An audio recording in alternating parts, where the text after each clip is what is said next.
Muito bem, a juíza do trabalho aposentada Cláudia Márcia de Carvalho Soares defendeu no Supremo Tribunal Federal, o STF, o pagamento de verbas indenizatórias a magistrados, os chamados penduricalhos, e acabou ficando famosa nas redes sociais de tanta crítica que recebeu.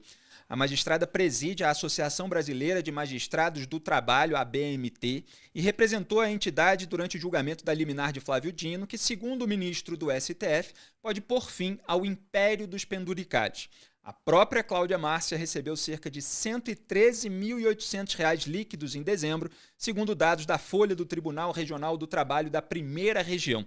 Vamos assistir ao vídeo que rendeu uma coluna, como sempre, muito saborosa, do nosso Gabriel Weiner, que vai comentar aqui. Pode rodar. São diferentes entre si. Que pagamentos são esses? Juiz de primeiro grau não tem carro, paga do seu próprio bolso o combustível, o carro financiado, enfim, não tem apartamento funcional, não tem plano de saúde, não tem refeitório, não tem água e não tem café, ministro Dino. No primeiro grau não tem. Nós pagamos. Eu, pelo menos, quando estava na ativa, pagava o meu junto com a minha equipe, né? Isso faz... O que tem isso, Cláudio? Tem sim, porque isso é indireto. O subsídio que é 46, que cai para uns 24 líquido, né, porque a imprensa só coloca o bruto, não coloca ali o que fica para a Previdência Social e para o imposto de renda. Não coloca exatamente que, para o juiz de primeiro grau, esse valor nominal é completamente diferente para um ministro ou para um desembargador. O desembargador também não tem quase nada a não ser um carro. Não tem mais nada também. Mal tem um lanche, pelo menos no Rio de Janeiro, eu não estou sabendo mais dos lanches. Então, não...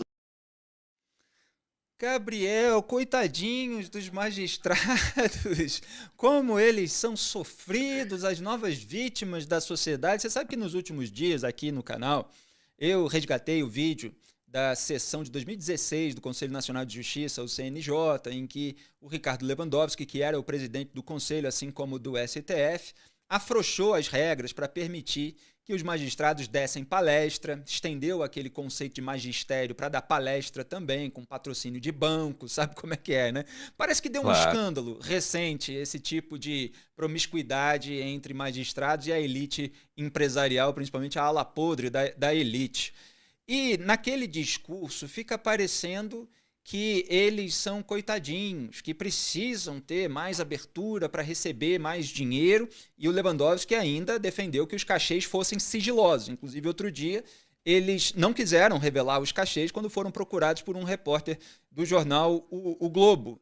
E tem várias polêmicas ultimamente a respeito dessas condições, a começar pelaquela declaração do ministro Alexandre de Moraes, que foi o que me impulsionou a fazer todo o histórico de tramitação dessas regras, que ele estava dizendo que o magistrado não pode fazer mais nada na vida.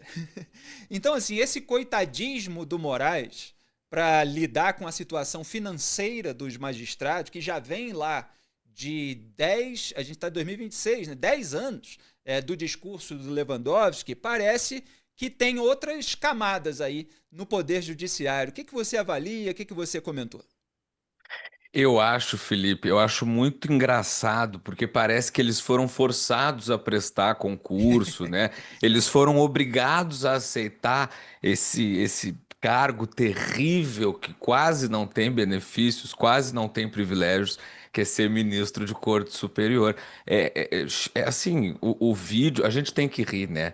Porque se a gente não for rir, a gente vai chorar, a gente vai entrar em depressão.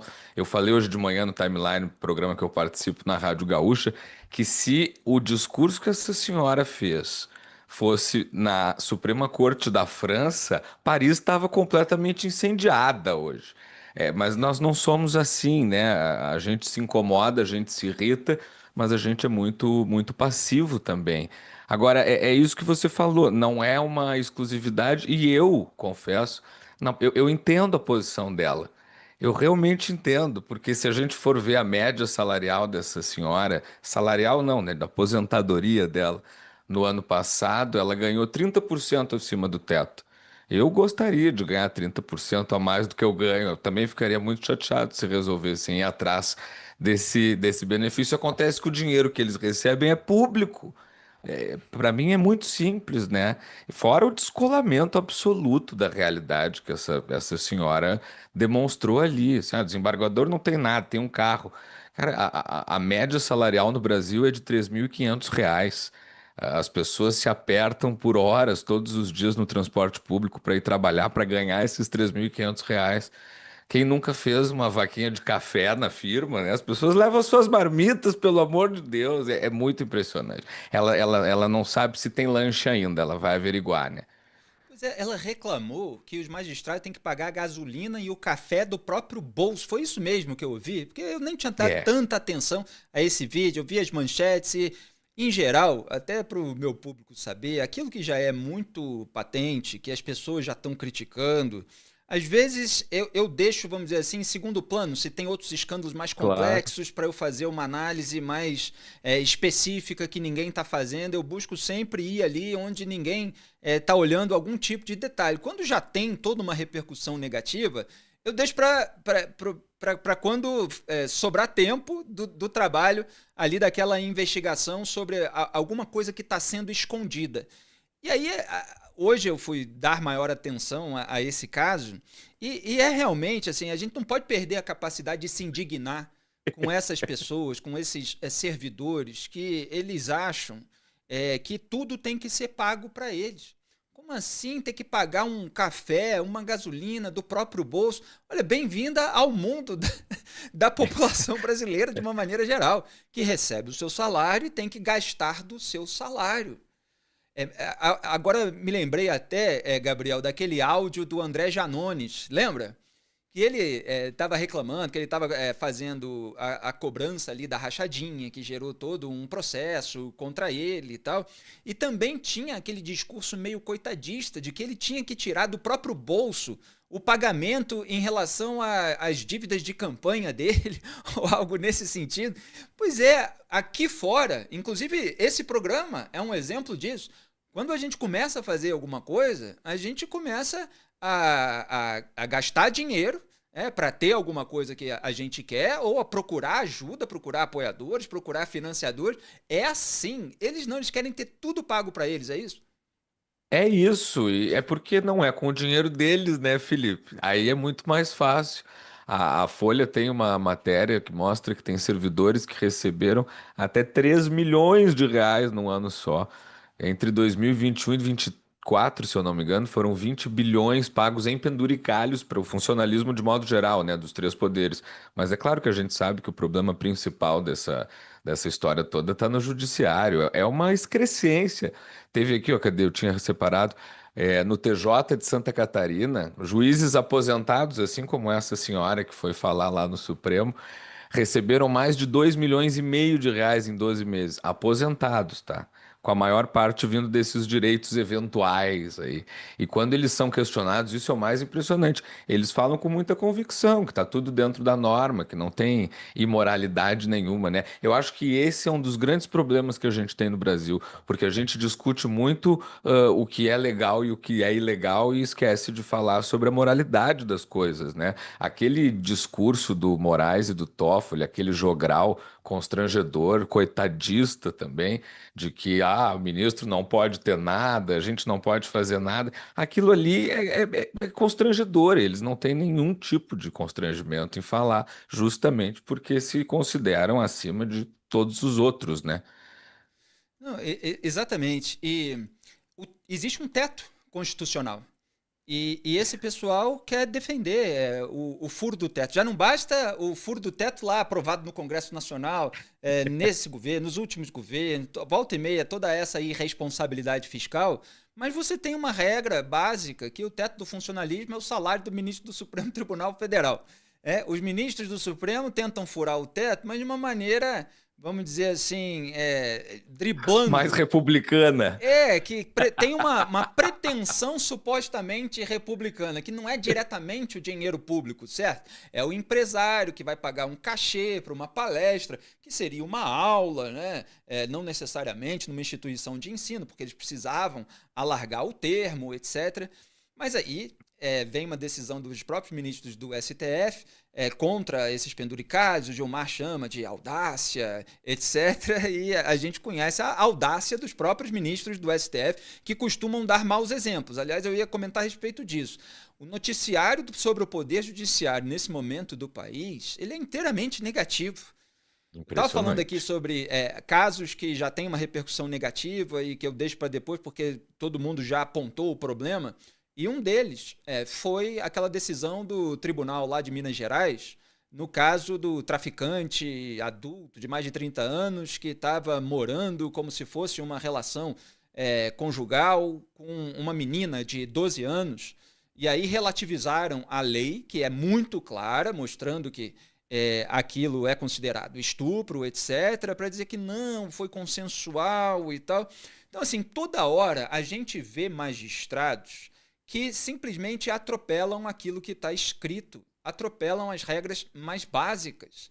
Eles, assim como você falou, que se eles escolheram essa carreira, eles têm que arcar com algumas consequências, com alguns ônus. Se eles quiserem outra coisa, eles podem deixar essa carreira e ir fazer outra coisa. Então, aqueles magistrados que deram essa decisão esdrúxula, no caso da menina, eles podem defender a tese que eles defenderam, por mais que eu discorde, que as pessoas possam criticar, repudiar moralmente, no Congresso Nacional. Se eles largarem a toga, se candidatarem a deputado ou senador, apresentam um projeto, tenta construir um consenso. A sociedade provavelmente vai reagir.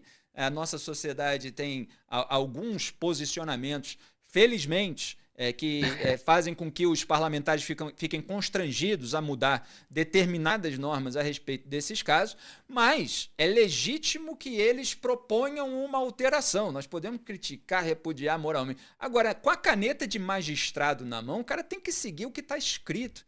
E eles se sentem muito à vontade. Então, por mais, meu ponto é esse, voltando, por mais que tenha ministros do STF agora criticando, vendo a repercussão negativa da sociedade, querendo fazer um bonito, não, peraí, vamos estabelecer algum tipo de limite, eles muitas vezes é que dão um mau exemplo, porque não seguem as regras, porque alteram a jurisprudência toda hora, porque buscam também faturar de outras maneiras e os magistrados sempre estão olhando para o próprio umbigo. É claro que não são todos, né? Vamos deixar bem claro, mas volta e meia aparece no noticiário algum assim.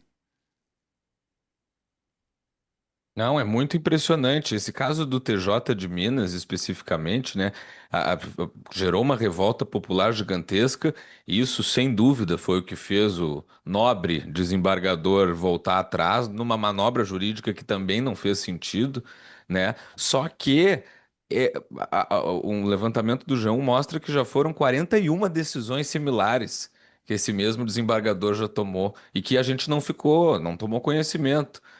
Então não é, não, ao mesmo tempo que não é um caso isolado, né? E essa história ela só piora, né, Felipe? O desembargador foi denunciado por Exato. 4 pessoas depois que proferiu a sua sentença, que ela virou pública, né? 4 pessoas o acusaram de abuso sexual. Não tem nenhuma prova, não tem nada. Vai haver uma investigação ainda, Uhum. mas isso só adiciona mais um componente de barbaridade nessa história toda, né? E é isso, diante de tudo que a gente tem visto do noticiário, do judiciário, eu até escrevi isso na minha coluna de ontem da Zero Hora, quando os deputados, os ministros passam aí atrás, né, das questões das emendas, etc., é para que o Congresso lembre que mandato não te dá superpoder, o que te dá superpoder é toga no Brasil, né? Aí você pode fazer o que você quiser. Pois é, o Calma pessoal lá, da né? toga Tá lembrando achando para que os só outros porque que eles foi não eleito têm o poder que eles é próprios têm. isso. Foi eleito, agora você acha que você é gente? Não, tem que ser ministro, pô. Pois é.